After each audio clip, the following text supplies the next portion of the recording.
have a special one from my boy Aiden Reardon, Ariana's little brother, Edelmeister. When are you planning to stop YouTube? Had to make sure I got his question on camera, that's important. I am not planning on stopping YouTube. I love YouTube. For me, it's not something I do just directly for money. It's something that I truly love, and I get the most joy out of it actually when I don't even read the comments, and that's no disrespect to those who support me. I thank all of you so much for the positivity and support. I really do. It means everything to me. But just because of how much negativity and hate I get on this channel, I realize that when I start focusing on the comments and the feedback, I realize that I start filming my content based on other people's opinions. Even if it's not negative, you get a lot of people telling you what you should and shouldn't do with your own life, and then you realize that you start trying to cater to them on video. And I've had the most fun just filming these daily vlogs without even looking at the feedback, just because it's just me. It's my own creativity. I feel no outside judgment, and I feel like I have the creative freedom to make whatever I want to make and be myself 100%. And so yeah, I just love making the videos. That's it. It's so fun to film, create, and edit. So I don't ever plan on stopping. If there comes a day when I do stop, I'm sure it'll be for some good reason, but I don't have a plan to do so.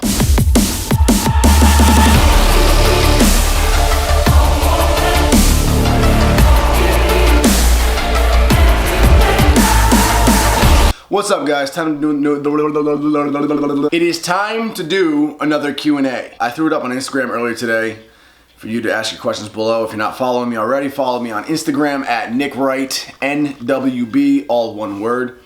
And let us begin. How do you stay motivated to lift? Quite simple.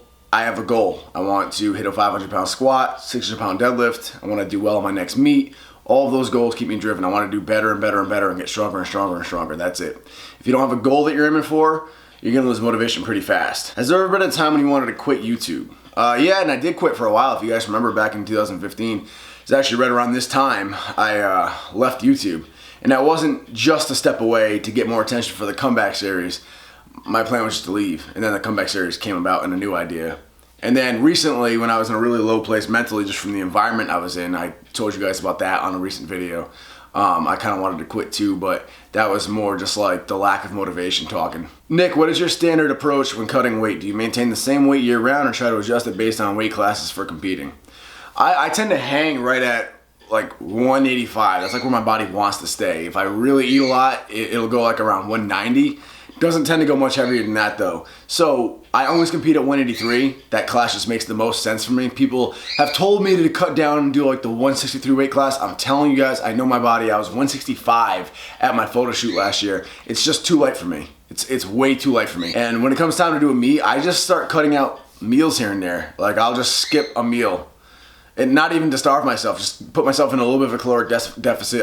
I'll cut out like a meal a day, and I'll see my weight go down. Easy as that. And if I need to drop water, I'll drop water. But it's really not too hard for me. I hang just above where I compete. If minimal progress is being made, less than 25 pounds per year added to your total, why do you continue to lift? And what's the first thing you look to change? I mean, is that directed at me personally, or is that a general question? If you're asking about me personally, I've just had a lot of stupid ass setbacks in powerlifting. Like if you think about it, I had that stupid knee injury that was like just my own fault. I wasn't up on my mobility and I let it happen.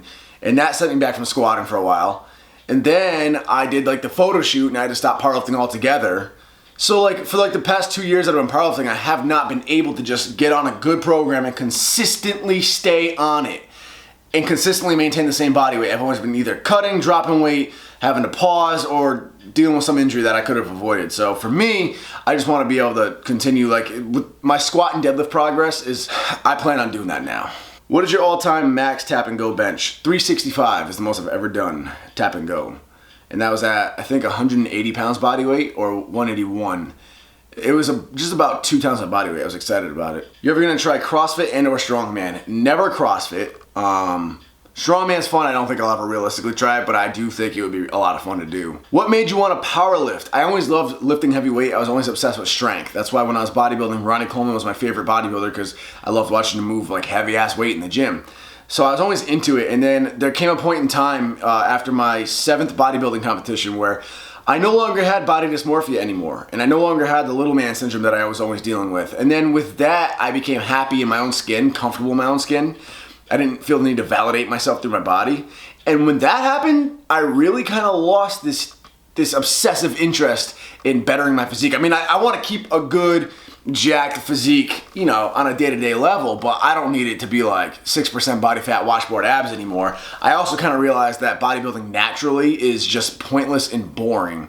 I learned that a lot of who I thought were my favorite natural bodybuilders are not actually natural. They run a very light amount of stuff in the off season, cycle off it just in time to pass a drug test or even a polygraph test. So I was like, this is kind of stupid, and then I lost just genuine interest in it, and I kind of I missed athleticism, so I was contemplating in 2013 getting into either MMA or potentially even like Olympic lifting, just because I know those two things both had some athleticism and technique involved. And then I found Johnny Candido, and that led on to trying out powerlifting. And then when I got into powerlifting, I originally thought it was just a bunch of fat people doing 1-rep maxes. You know, forgive me, that's literally just the stigma that it had when I was bodybuilding. It wasn't as publicized of a sport as it is now. And I quickly realized that it has a lot of technique to it. It's very much a technique sport, and there's a lot that goes into it. And I became addicted, so I love powerlifting now. Nick, if you got to have a superpower for a day, what would it be? Telekinesis. Don't even think about that one. Telekinesis, like Mewtwo, like the Chronicles. Oh, that'd be so sick. Because I always think about the catches with powers. Like, everyone says fly. But if you had the power to fly, would that include adapting your body to those high altitudes? Because if not, you're going to freeze your ass off as soon as you go wicked high in the sky, and you're going to black out from lack of oxygen. Also, we're not meant to handle heavy G-forces, so if you can fly like Superman speed, you're going to make yourself black out. One time I drove a trick plane, whatever you call those little planes. There was a pilot behind me, and he gave me the wheel, and oh my god, there's a point where I almost blacked out just from the G-forces. So like, people want to fly, but could you handle flying? You got to make sure the whole package comes with it. But telekinesis, it's a win-win. Your opinion on tattoos, and when and would you get any? My opinion on tattoos, here's the thing, I'm not knocking tattoos at all. I'm really not. This is just my personal outlook on it. For me, I've always looked at tattoos way too practically, and that stopped me from having an interest in them. So like, some people see them as like art, and they think it's like the coolest thing in the world and the funnest thing to get. And I respect that. I'm really not knocking, because it's all personal opinion and personal preference. There are plenty of things I have an interest in that some people would probably think is dumb and pointless. But for me personally, I always looked at it as, okay, you're spending hundreds, if not thousands of dollars for some people. You know, you're spending money that could be like a bunch of fancy dinner dates, up to even a mini vacation. You're spending that sort of money on just a picture that someone's gonna draw on your skin, and then it serves no functional purpose. Like, you just have something written on your skin, and you just paid a lot of money for. And I didn't really understand that. It never really clicked with me. I know I'm looking at it probably way too just like, I'm not opposed to them though. If I ever get if something ever jumps out at me, if I'm ever like, oh damn, you know what, that'd be a sick tattoo, I really want that, then I'll go and get it. But just in my 25 years, I've had nothing that's ever jumped out at me. Like, there's not one thing I can think of that I actually want to get. So that's just my 2 cents on it. I don't have any problem with anybody else who has tattoos. Ariana has tattoos. I don't mind them at all. That's just me. Are you coming out with Made Athletics tank stringers, joggers, or anything else? Yes, I will down the line. Here's the thing. I learned this from my own experience in the past with the NWE clothing line, and actually a lot of my friends like Christian Guzman and etc., they've said the same thing. Tanks, for some reason, sell the slowest. Like, tanks, I think, were the one thing Christian didn't sell out on when he was first starting Alphalete, but his shirts like sold like hotcakes. So they're harder to sell, and ironically, they're usually the more expensive product to make. Made's brand new. I gotta tell you, I put a lot of my own money into it, and even with the money that's been being made, it goes all into the business account, and I reinvest it into growing the business. I have not paid myself a single cent from Made, and I haven't even turned a profit from it yet. So, and that's fine. I'm down, because I'm about the bigger picture. I'm not in it for the money, obviously. If I was, I would have quit a long time ago. I'm in it for the bigger picture of Made, so I'm fine with this. I'm fine with investing and putting my time into it and not getting paid for it anytime soon. But because of that, I do have to be a little bit strategic on timing things. So shirts are in high demand. You all love shirts. Everyone loves shirts. So obviously I'm spending the money to make sure the shirts are high quality, but I'm coming out with shirts first. It is getting colder. Well, it's still hot, but it's gonna get cold soon. Joggers are on my list. I do want to do those. It's just not the season for them. So yeah, we're definitely have plans to expand without a doubt. Definitely not gonna be cheap or hold back. It's just I'm trying to be precise and strategical with my timing of everything. What is your dream collab with another YouTuber celeb? That's a great question. Man, you know what's funny is I feel like in the fitness world, I've collabed with everybody who I would want to, or I have the ability to collab with whoever I want to.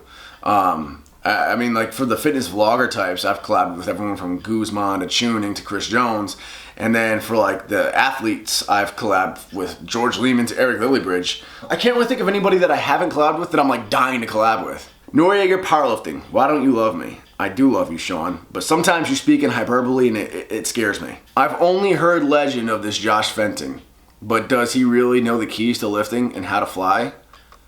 Well, as a great man once said, he got the keys. Who motivated you to start your journey in weightlifting? Ronnie Coleman. What motivates you every day? Money. Not to sound, that sounds terrible. When I say money, I mean like I wake up and the idea of being able to live an independent lifestyle, take care of my loved ones, provide for my loved ones, you know, take care of my family if they ever need it, and you know, just to be able to enjoy my life, live financial freedom, that's what motivates me.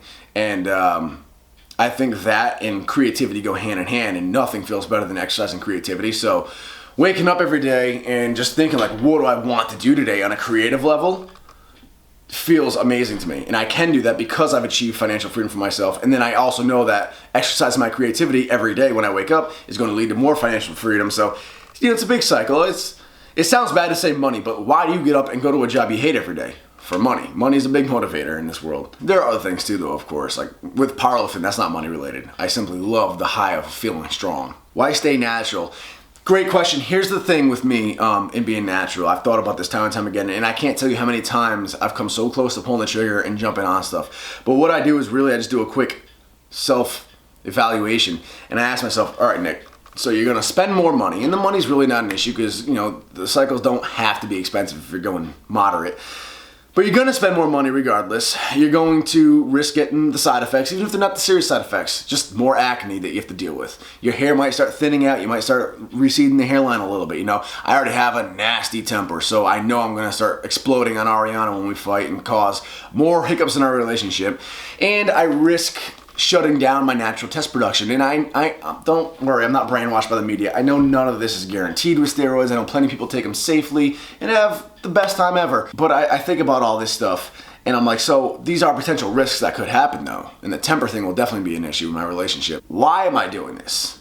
Am I doing this really for me because I deep down want it? And to figure that out, I asked myself, all right, if a magic genie came and said, hey, listen, I'll give you $1 million a year to live off of. In return, you have to shut down all your social media. You have to end YouTube and Instagram. For the record, I'm not saying I would shut down social media for $1 million. It's just hypothetical. But anyway, he said you have to shut down everything, right? I had no more public contact, AKA everything I was doing for the rest of my days would be for me, myself, and I, not for the internet. And then I asked myself, all right, so if you're in that position, you don't have YouTube to report to or social media to report to or fitness industry to compete with every day, would you still want to do steroids? Answer, absolutely not.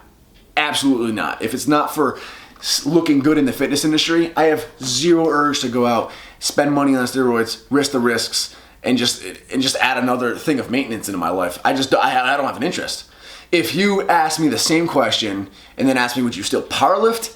Absolutely yes. If I couldn't film another workout my entire life, I would still be obsessively in the gym, smashing weights, trying to chase PRs and doing powerlifting meets just because I love powerlifting. I do that for me. So that's why I don't do steroids. I realize that no matter how you want to rationalize it and justify it, at the end of the day, for me personally, I would just be doing it for other people. Even if it was inadvertently, I'd be doing it for the fitness industry, for YouTube, to appear better, to better my views, to better my business.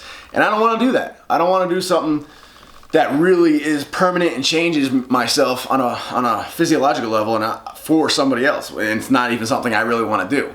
I don't think that's healthy mentally.